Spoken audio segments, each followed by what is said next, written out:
Imagine this. A millionaire on the brink of losing everything agrees to an arranged marriage with the daughter of a powerful oil magnate. But what starts as a cold business deal quickly unravels into a web of secrets, betrayal, and danger. What is she hiding? And how far will they go to protect each other when the truth comes out? This is a story of love, survival, and the fight against impossible odds. Stay tuned, you won't believe how it all unfolds. James Harrington, a 35-year-old tech entrepreneur and heir to Harrington Tech Solutions, stood in his office, staring out at the city skyline. The view, once a symbol of his family's success, now felt like a cruel reminder of how quickly everything was falling apart. The company his father, Gregory Harrington, had built from the ground up, a titan in the world of cutting-edge technology, was now crumbling under the weight of a financial crisis. The numbers didn't lie. Harrington Tech was on the brink of bankruptcy, and with it, the livelihoods of thousands of employees hung in the balance. For weeks, James had been working tirelessly, poring over financial reports, meeting with investors, and searching for a way out. But every door seemed to close in his face. The pressure was suffocating, and the weight of responsibility bore down on him like never before. He had always known that being the heir to a family empire came with expectations, but this was something else entirely. Gregory, a man known for his ruthless pragmatism, had a solution, but it wasn't one James could easily accept. "You have to do this, James," Gregory said, his voice cold and resolute. "Marry Layla Khalid, and the Khalid family will invest enough to save the company." Layla Khalid. The name was unfamiliar, but the implications were clear. She was the daughter of Nassim Khalid, a powerful shipping magnate from the Middle East. The Khalid family's wealth and influence could save Harrington Tech, but at what cost? The idea of turning marriage into a business transaction made James's stomach churn. "Marriage isn't a deal, Dad," James retorted, his voice laced with frustration. "Not a pawn in your game." But Gregory's expression didn't waver. "This isn't just about you, James. It's about the company. It's about the people who depend on us." James clenched his fists, his mind racing.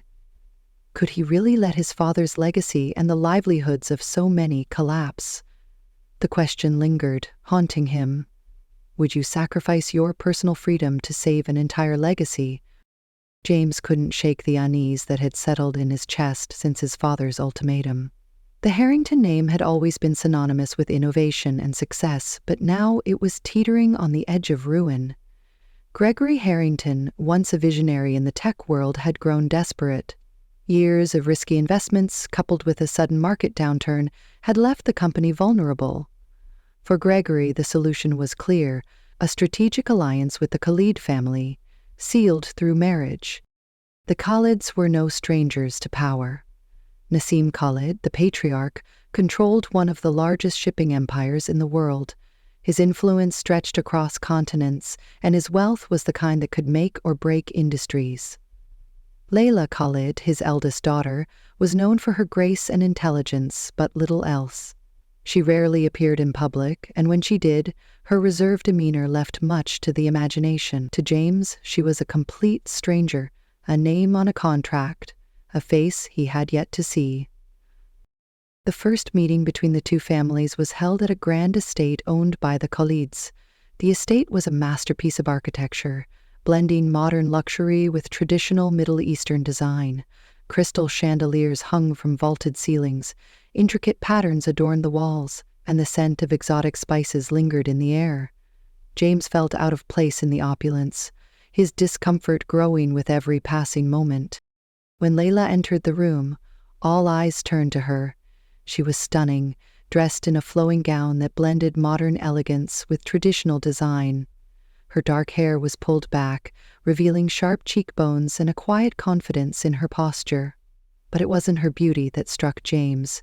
It was her expression. Her dark eyes held a quiet sadness, a resignation that mirrored his own. She moved with grace, but there was a heaviness in her steps, as if she were carrying a burden no one else could see. As they exchanged polite greetings, James couldn't help but wonder, what was she thinking? Was she as trapped in this arrangement as I was? The thought lingered as the evening progressed, and for the first time, James felt a flicker of empathy for the woman who was about to become his wife. The days following the meeting with the Khalid family were a blur for James. The weight of the arrangement loomed over him like a storm cloud, and no matter how hard he tried to focus on work, his thoughts kept drifting back to Layla. There was something about her, something he couldn't quite place. Her quiet demeanor, the sadness in her eyes, the way she seemed to carry the weight of the world on her shoulders. She wasn't just a stranger being forced into this arrangement. She was a mystery he couldn't ignore. Meanwhile, the situation at Harrington Tech was growing worse. James spent hours poring over financial reports, trying to make sense of the company's sudden collapse. The numbers didn't add up. There were discrepancies in the accounts, missing funds and investments that seemed to have vanished into thin air. It was as if someone had been siphoning money from the company for months, if not years. The realization hit him like a punch to the gut. This wasn't just bad luck or poor management. This was sabotage. James brought his concerns to his father, but Gregory dismissed them with a wave of his hand. "We don't have time for conspiracy theories, James," he said sharply. "The Khalid deal is our only chance. Focus on that." But James couldn't let it go. Something about the timing of the financial collapse and the sudden proposal of the Khalid deal felt too convenient. He began to suspect that there was more to this arrangement than his father was letting on. His suspicions deepened during a second meeting with the Khalid family. This time the atmosphere was even more formal, with lawyers and advisors present to discuss the terms of the marriage contract. Layla sat across the table from James, her face a mask of calm, but her hands trembled slightly as she signed the documents. James noticed the way her father, Nasim, kept a close eye on her, his expression unreadable but firm. It was clear that Layla had no say in the matter. After the meeting, James caught a moment alone with Layla. "Are you okay?" he asked, his voice low and cautious. She hesitated, her eyes darting around the room as if checking to see if anyone was listening. "I'm fine," she said finally, but her voice lacked conviction. Before he could press further, James overheard a hushed conversation between Layla and a man he didn't recognize. The man's voice was urgent, almost panicked. "You have to do this, Layla," he said. "If you don't, he'll—" The rest of the sentence was cut off as Layla noticed James watching them. She quickly turned away, her face pale. James's mind raced. Who was that man? What was Layla being forced to do? The pieces of the puzzle were starting to come together, but the picture they formed was far more complicated and dangerous than he had anticipated. James couldn't shake the image of Layla's pale face and the urgency in the man's voice from his mind. Something was wrong, terribly wrong. The more he thought about it, the more he realized that Layla wasn't just a reluctant participant in this arrangement. She was trapped, just like him. But unlike James, who had the privilege of questioning his father's decisions, Layla seemed to have no choice at all. Determined to get answers, James arranged to meet Layla privately. It wasn't easy. Her father, Nasim, kept her under constant watch, and even the staff at the Khalid estate seemed to report her every move. But James managed to convince her to meet him at a quiet cafe in the city, far from the prying eyes of their families. When Layla arrived, she looked different. Gone was the poised, elegant woman he had seen at the meetings. In her place was someone who looked tired, almost fragile. She sat across from him, her hands clasped tightly around a cup of tea, and for a moment, neither of them spoke. Finally, James broke the silence. "Layla, I know something's going on. I overheard that man talking to you. Who is he? What's happening?" Layla's eyes darted to the door, as if she were afraid someone might walk in at any moment. "You shouldn't have followed me," she said quietly. "This isn't your problem." "It is my problem," James insisted. "If we're going to be forced into this marriage, I need to know the truth. Please, Layla, let me help." For a long moment, she said nothing. Then, with a deep breath, she began to speak. "His name is Basim," she said, her voice barely above a whisper. "He's my cousin, and he's the reason I'm here." James frowned. "Your cousin? What does he have to do with this?" Layla hesitated, her hands trembling slightly. Basim has been trying to take control of my father's company for years. He's ruthless, James. He'll do anything to get what he wants. And right now, he's using my younger brother, Mahmoud, to force me into this marriage. James's stomach dropped. Using him how? Layla's voice cracked as she continued. Mahmoud is only 16. He's been in trouble before, and Basim knows how to exploit that. He's holding something over him, something that could ruin his life. If I don't go through with this marriage, Basim will destroy him. James leaned back in his chair, his mind racing. This wasn't just about a business deal anymore. This was about power, manipulation, and control. And Layla was caught in the middle of it all. I'm not going to let this happen, James said firmly. We'll find a way to stop Basim and protect your brother.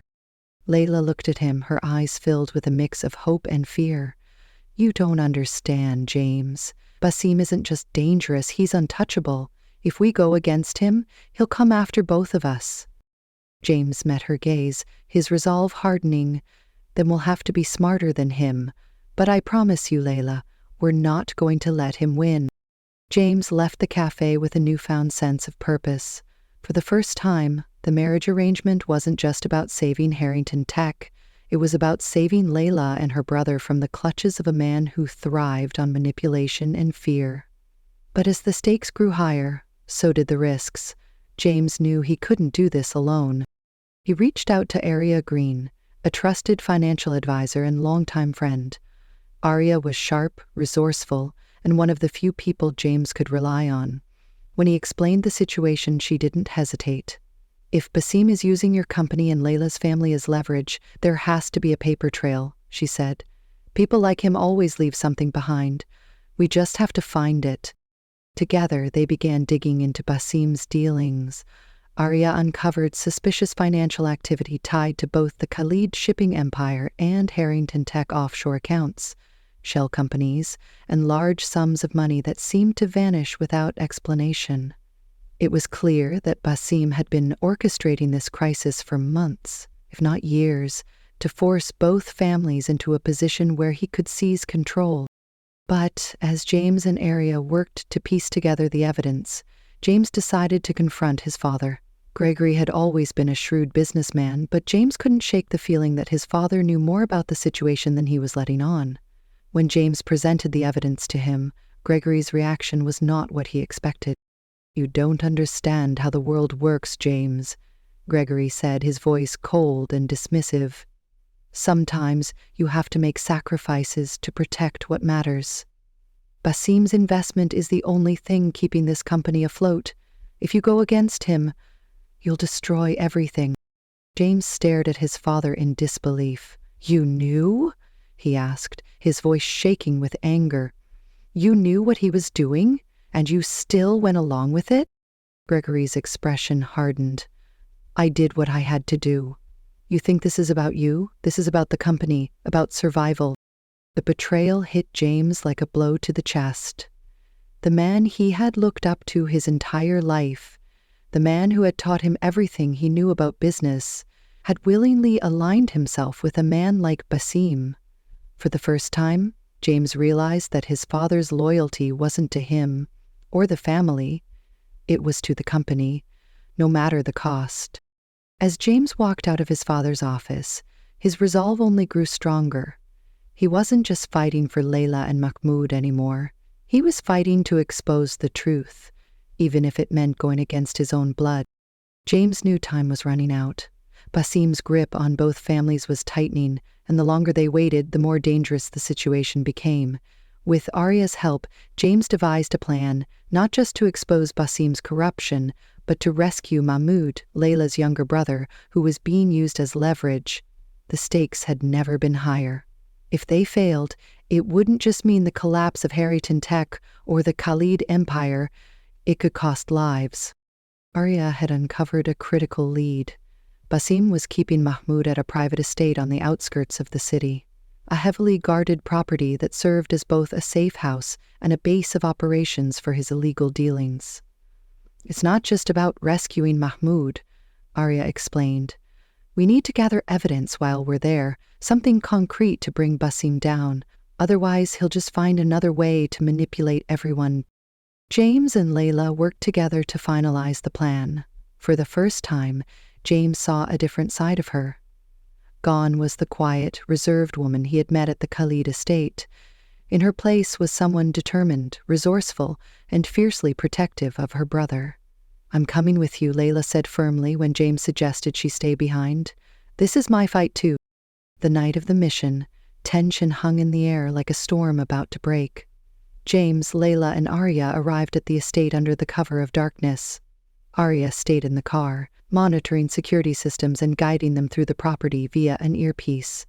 James and Layla moved quickly but cautiously, navigating the sprawling estate with its high walls, security cameras, and armed guards. Inside, the atmosphere was suffocating.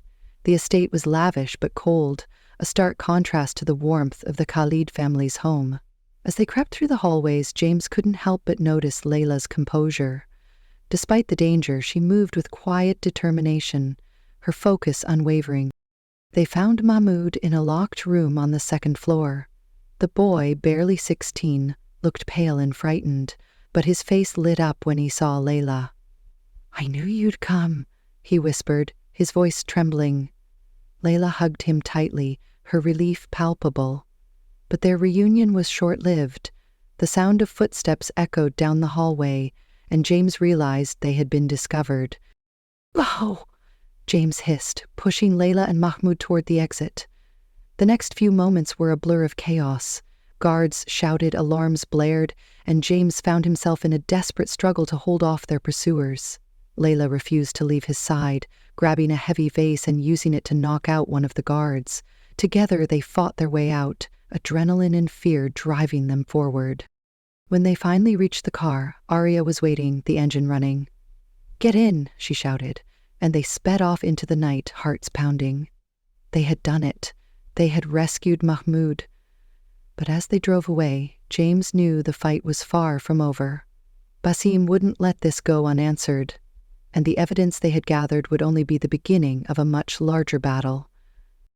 The car sped through the dark streets, the tension inside palpable. Layla held Mahmoud close, her hands trembling as she checked him for injuries. "Are you okay?" she asked, her voice breaking. Mahmoud nodded, though his face was pale, and his eyes betrayed the fear he had endured. James glanced at them through the rearview mirror, his jaw clenched. They had escaped, but the danger was far from over. Arya, sitting in the passenger's seat, broke the silence. "We got what we needed," she said, holding up a small USB drive. "Basim's entire operation is on here. Offshore accounts, illegal transactions, blackmail records. It's enough to bring him down, but we'll need to be smart about how we use it." James nodded, his mind racing. "Basim won't let this slide. He'll come after us and he'll come hard. We need to stay ahead of him." They drove to a safe house. Arya had arranged a modest apartment in a quiet part of the city. Once inside, they locked the doors and drew the curtains. Layla helped Mahmoud settle on the couch, wrapping a blanket around him. For the first time that night, she allowed herself to breathe. "Thank you," she said softly, looking at James. "For everything." James met her gaze, his expression serious. "We're not done yet. Basim won't stop until he gets what he wants. But now we have the upper hand." Arya plugged the USB drive into her laptop, her fingers flying across the keyboard. "This is bigger than I thought," she muttered. "Basim's been laundering money through multiple companies, including Harrington Tech. He's been using your father's desperation to cover his tracks, James. And it gets worse. There are names on here. Politicians, business leaders, people who've been helping him stay untouchable." James felt a wave of anger and disgust. "So that's why my father was so willing to go along with this. He's in too deep." Layla's voice was quiet but firm. "We have to expose him. All of it. If we don't, he'll just keep hurting people." James nodded. "We will, but we need to be careful. If we release this the wrong way, Basim will spin it against us. We need allies, people who can protect us and make sure the truth comes out." Arya looked up from her laptop. "I know someone, a journalist I trust. She's been investigating corruption in the business world for years. If we give her this, she'll make sure it sees the light of day. Layla hesitated. What about my family? If this goes public, Basim will retaliate. My father, my mother, they're still under his control. James placed a reassuring hand on her shoulder. We'll protect them, I promise. But we can't let Basim keep doing this. This is our chance to stop him for good. As the night wore on, the group worked tirelessly, planning their next move. The fight wasn't over, but for the first time, they had hope. Together they were stronger. Together they could take Basim down. The next morning, the group gathered around Arya's laptop, reviewing the evidence they had collected. The USB drive was a goldmine of incriminating information, bank transfers, emails, and even recorded conversations that tied Basim to a web of corruption. But exposing him wouldn't be easy. Basim had powerful allies, and one wrong move could put them all in danger. We can't just hand this over to the authorities, Arya said, her tone serious. Basim has people in his pocket. If we go to the wrong person, this evidence will disappear, and we'll be the ones in trouble. James nodded. That's why we need to control the narrative.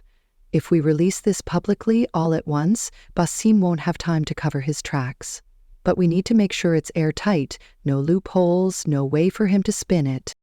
Layla, sitting beside Mahmoud, spoke up. What about the journalist you mentioned? Can we trust her? Arya hesitated for a moment before nodding. Her name is Sophia Reed. She's one of the best investigative journalists in the country. She's been working on a story about corruption in the oil and tech industries for months. This could be the missing piece she needs. James leaned forward. Then we'll meet with her, but we need to be careful. Basim will be watching us, and if he gets even a hint of what we're planning, he'll strike first. The group spent the day preparing. Arya contacted Sophia, arranging a secret meeting at a neutral location. Meanwhile, James and Layla worked on a backup plan. If anything went wrong, they needed a way to protect themselves and the evidence. That evening, they arrived at the meeting spot, a quiet cafe in a less traveled part of the city. Sophia was already there, a sharp-eyed woman in her late 30s with an air of quiet confidence. She listened intently as Arya and James explained the situation, her expression growing more serious with every word. This is explosive, Sophia said, her voice low. If what you're saying is true, this could bring down not just Basim but everyone connected to him. But you need to understand, once this goes public, there's no going back. You'll be putting targets on your backs. James glanced at Layla, who gave him a small nod. We understand the risks, he said. But this has to end. Basim has hurt too many people, and we can't let him keep getting away with it. Sophia leaned back in her chair, considering. All right, I'll take the evidence and start verifying it. But you need to be ready. Basim won't go down without a fight. As they left the cafe, James couldn't shake the feeling that they were being watched. The streets were quiet, but the shadows seemed to press in around them. Stay alert, he murmured to Layla and Arya. Basim won't wait for us to make the first move. Unbeknownst to them, Basim had already learned of their meeting. One of his spies had been following them, and now the trap was being set not for Basim, but for them. The group returned to the safe house, their nerves on edge. The meeting with Sophia had gone well, but James couldn't shake the feeling that something was wrong. The streets had been too quiet, the shadows too heavy. He paced the small living room, his mind racing. We need to be ready for anything, he said, glancing at Arya and Layla. Basim won't sit back and let us take him down. Arya was already at her laptop, scanning for any signs of unusual activity. I've been monitoring Basim's accounts, she said.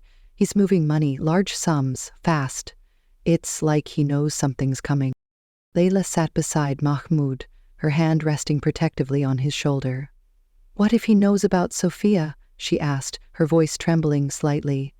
What if he's already planning to stop her? James clenched his fists. Then we need to move faster. We can't give him the chance to strike first. But it was already too late. That night, as the group tried to rest, the safe house was plunged into darkness. The power cut out suddenly, leaving them in pitch black. James shot to his feet, his heart pounding. "Stay together," he said, his voice low but firm. "This isn't an accident." Before anyone could respond, the sound of footsteps echoed outside the apartment. Then came the unmistakable sound of a door being forced open. James grabbed a heavy lamp from the table, motioning for Layla and Mahmoud to stay behind him. Arya quickly pulled out her phone, using its flashlight to illuminate the room. The door burst open and two armed men stepped inside, their faces obscured by masks. "Don't move," one of them barked, his voice cold and commanding. "You've made a big mistake." James didn't hesitate. He swung the lamp with all his strength, catching the first man off guard and knocking him to the ground. The second man lunged at him, but Layla, showing the same fierce determination she had during Mahmoud's rescue, grabbed a chair and slammed it into the intruder's back. "Run!" James shouted, grabbing Mahmoud's hand and pulling him toward the back door. Arya and Layla followed, their breaths coming in short, panicked gasps. The group stumbled into the alley behind the building, the cold night air hitting them like a slap. They could hear the men shouting behind them, their footsteps growing louder. Arya pointed to a car parked nearby. "That's ours! Go!" They piled into the car, and James floored the gas pedal, the tires screeching as they sped away. In the rearview mirror, he could see the two men standing in the alley, their faces illuminated by the car's taillights. One of them pulled out a phone, and James knew exactly what was happening. "Basim knows," he said grimly. "He's coming for us." As they drove into the night, the group realized the fight had just escalated. Basim wasn't just trying to protect his empire, he was out for revenge. And now, it wasn't just about exposing him. It was about surviving. The car sped through the empty streets, the tension inside thick enough to cut with a knife. James gripped the steering wheel tightly, his knuckles white as he glanced at the rearview mirror. No one was following them, yet, but he knew it was only a matter of time. Basim's men wouldn't stop until they were found. "We can't go back to the safe house," Arya said, her voice steady despite the fear in her eyes. "They know where we are now. We need to disappear." Layla, sitting in the back seat with Mahmoud, held her brother close. "But where can we go? Basim has eyes everywhere." James's mind raced. They needed a place to regroup, somewhere Basim wouldn't think to look. Then it hit him. "There's an old warehouse on the outskirts of the city," he said. "It used to belong to my family's company before we sold it off. It's abandoned now, but it's secure. We can hide there for a while." Arya nodded. "Good, but we can't just hide forever. Basim's already made his move, and he won't stop until he's silenced us. We need to hit back." James glanced at her. "How?" "He's got resources, men, and connections. We're outnumbered and outgunned." Arya's lips pressed into a thin line. "We still have the evidence. That's our weapon. If we can get it to Sophia and make it public, Basim's empire will crumble. But we need to buy her time to verify everything and prepare the story." Layla spoke up, her voice quiet but firm. "What if we use the evidence as bait? If Basim thinks we're going to release it, he'll come after us. We can lure him into a trap." James frowned. "That's too dangerous. He's already proven he's willing to kill to protect himself." Layla met his gaze, her eyes unwavering. "He's not just coming after us, James. He's coming after my family. If we don't stop him now, he'll destroy everything. We have to take the risk." James hesitated, but he knew she was right. Basim wouldn't stop until they were all silenced. "All right," he said finally. "We'll set a trap. But we need to be smart about it." Arya leaned forward, her mind already working. "We can use the warehouse. If we make it look like we're preparing to release the evidence from there, Basim will send his men. We'll need to set up cameras, record everything, and make sure we have backup ready to intervene." James nodded. "I'll call in a favor. There's someone I trust, an old friend who used to work in private security. He can help us set up the trap and keep us safe." As the group drove toward the warehouse, the weight of what they were about to do settled over them. They were walking into the lion's den, but it was their only chance to take Basim down. Together they began to plan, knowing that the next 24 hours would determine everything, whether they would finally be free or fall into Basim's clutches. The abandoned warehouse loomed before them, its dark silhouette a stark contrast against the pre-dawn sky. James and his team had spent the last few hours setting up their trap, transforming the empty space into a carefully orchestrated battleground. Security cameras were strategically placed, recording devices hidden, and escape routes planned. "Everything's ready," Ariel announced, her laptop showing multiple camera feeds. She had set up a command center in a small office overlooking the main floor. "If Basim takes the bait, we'll have everything on record." James checked his phone. His contact in private security, Marcus Chen, had positioned his team around the perimeter. They were armed and ready to intervene if things went south. "Remember," James said, addressing the group, "stick to the plan. We need Basim to incriminate himself on camera." Layla stood by the window, her expression determined. "He'll come," she said quietly. "He's too proud not to." Mahmoud was safely hidden away at Marcus's secure facility, but the fear for her brother's safety still lingered in her eyes. The trap was simple but effective. They had leaked information suggesting that they were preparing to upload all the evidence to multiple news outlets from this location. The warehouse's IP address was deliberately made traceable, creating a digital trail that Basim's tech team would easily follow. At exactly 3 a.m., they heard the first signs of movement outside. Dark vehicles pulled up silently, and shadows moved across the grounds. "They're here," Arya whispered, her eyes fixed on the security feeds. At least 10 men, heavily armed. James's heart pounded, but his voice remained steady. "Everyone in position, remember, we need to keep them talking long enough to get what we need." The warehouse doors burst open, and Basim's men flooded in, weapons raised. Among them walked Basim himself, his expensive suit out of place in the dusty warehouse. His face was twisted with rage and contempt. "Did you really think you could outsmart me?" he called out, his voice echoing. "I've destroyed people far more powerful than you." James stepped forward into the light, keeping his hands visible. "It's over, Basim. We have everything, the money laundering, the blackmail, the threats. It's all documented." Basim laughed, but there was an edge of desperation in it. "Documents can be destroyed, witnesses can disappear. You have no idea what I'm capable of." "That's where you're wrong," Layla's voice rang out as she emerged from the shadows. "We know exactly what you're capable of. That's why we're stopping you." Basim's eyes narrowed when he saw her. "You ungrateful little—" He raised his hand, signaling his men to move forward. But before they could act, the warehouse erupted into chaos. Marcus's team burst in from multiple entrances, their presence catching Basim's men off guard. In the confusion, Basim pulled out a gun, his mask of control finally cracking. "If I'm going down," he snarled, aiming at Layla, "I'm taking you with me." The shot rang out, but James was already moving, tackling Layla to the ground as bullets flew overhead.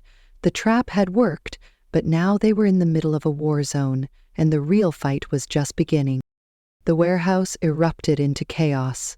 The sound of gunfire echoed off the walls as Marcus's team engaged Basim's men. James shielded Layla as they scrambled behind a stack of crates, his heart pounding in his chest. "Are you okay?" he asked, his voice urgent. Layla nodded, her breath shaky. "I'm fine. But we need to stop him." James peeked out from behind the crates. Basim was retreating toward the far end of the warehouse, barking orders at his men. He was cornered, but he wasn't giving up without a fight. James knew this was their chance to end it for good. "Arya," James shouted into his earpiece, "do you have eyes on Basim?" "I see him," Arya replied from the office above. Her voice was calm but tense. "He's heading toward the back exit. If he gets out, we'll lose him." James turned to Layla. "Stay here, I'll handle this." "No," she said firmly, grabbing his arm. "I'm coming with you. This is my fight too." James hesitated but saw the determination in her eyes. He nodded. "All right, stay close." The two of them moved carefully through the chaos, dodging stray bullets and weaving between crates. Marcus's team was holding their ground, but Basim's men were relentless. James could see the desperation in their movements. They knew their boss's empire was crumbling, and they were fighting to protect what little power they had left. As they reached the back of the warehouse, they found Basim standing near the exit, his gun still in hand. He turned to face them, his expression a mix of fury and fear. "You think you've won?" he spat. "You're nothing but pawns in a game you don't understand." James stepped forward, his voice steady. "It's over, Basim. Your men are outnumbered, your secrets are exposed, and there's nowhere left to run." Basim laughed bitterly. "You think this ends with me? You're fools. There are people far more powerful than me who will make sure you pay for this." Layla stepped forward, her voice cutting through the tension. "Maybe, but at least you won't be able to hurt anyone else." Basim's eyes narrowed, and for a moment James thought he might surrender. But then, in a flash, Basim raised his gun, aiming directly at Layla. James reacted instinctively, lunging forward and knocking the weapon from Basim's hand. The two men grappled, the fight brutal and desperate. Layla watched in horror as James and Basim struggled. She spotted a metal pipe on the ground and grabbed it, her hands trembling. When Basim managed to pin James against a wall, she didn't hesitate. With all her strength, she swung the pipe, striking Basim across the back. He collapsed to the ground, groaning in pain. James caught his breath, looking at Layla with a mix of relief and admiration.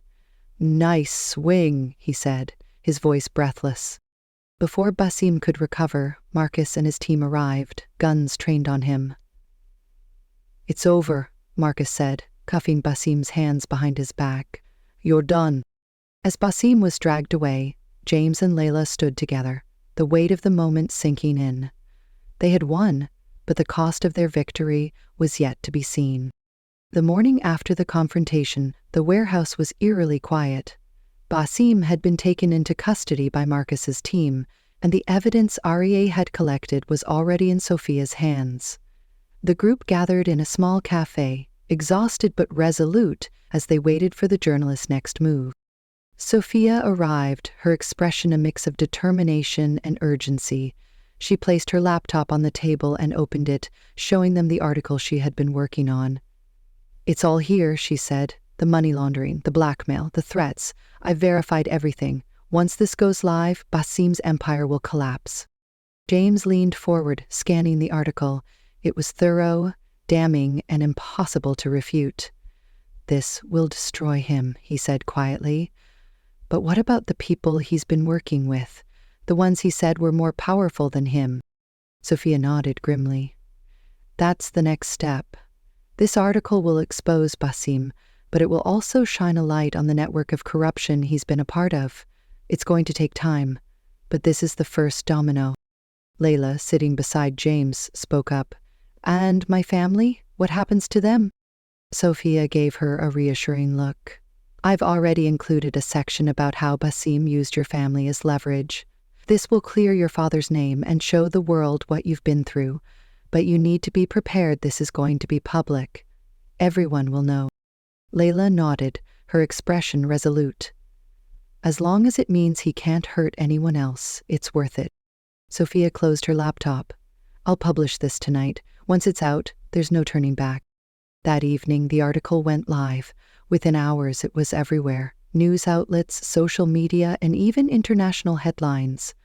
Basim's name became synonymous with corruption, and his allies began to distance themselves, scrambling to protect their own reputations.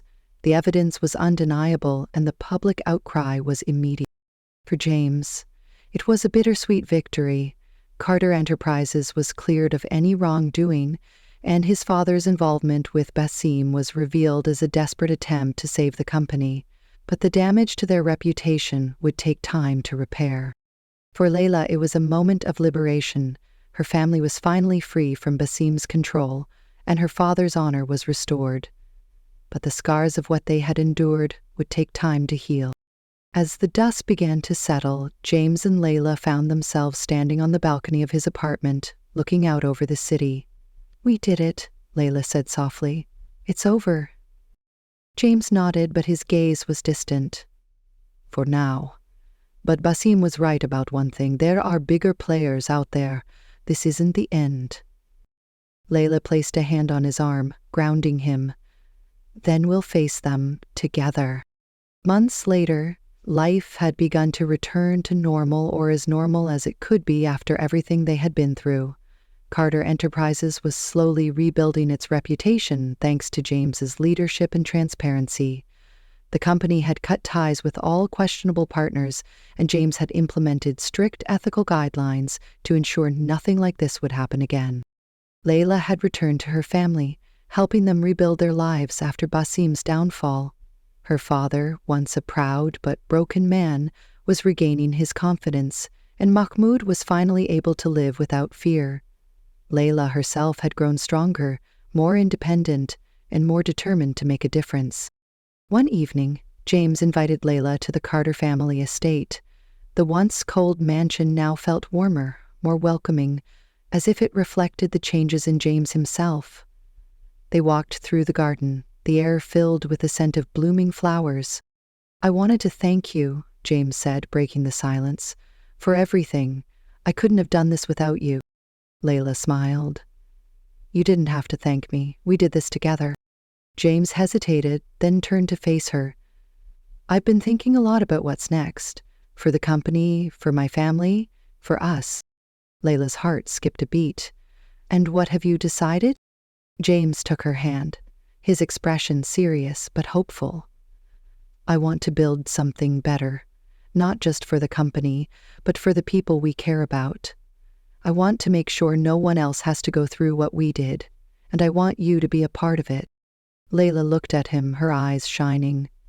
"I'd like that," she said softly, "but only if we do it together." James smiled, a genuine, heartfelt smile that she hadn't seen before. Together. As the sun set over the city, they stood side by side, ready to face whatever challenges lay ahead. The fight against Basim had changed them both, but it had also brought them closer, forging a bond that couldn't be broken. In the end, it wasn't just about taking down a corrupt man or saving a company. It was about finding strength in each other, standing up for what was right, and building a future they could both be proud of. And for the first time in a long time, they both felt hopeful.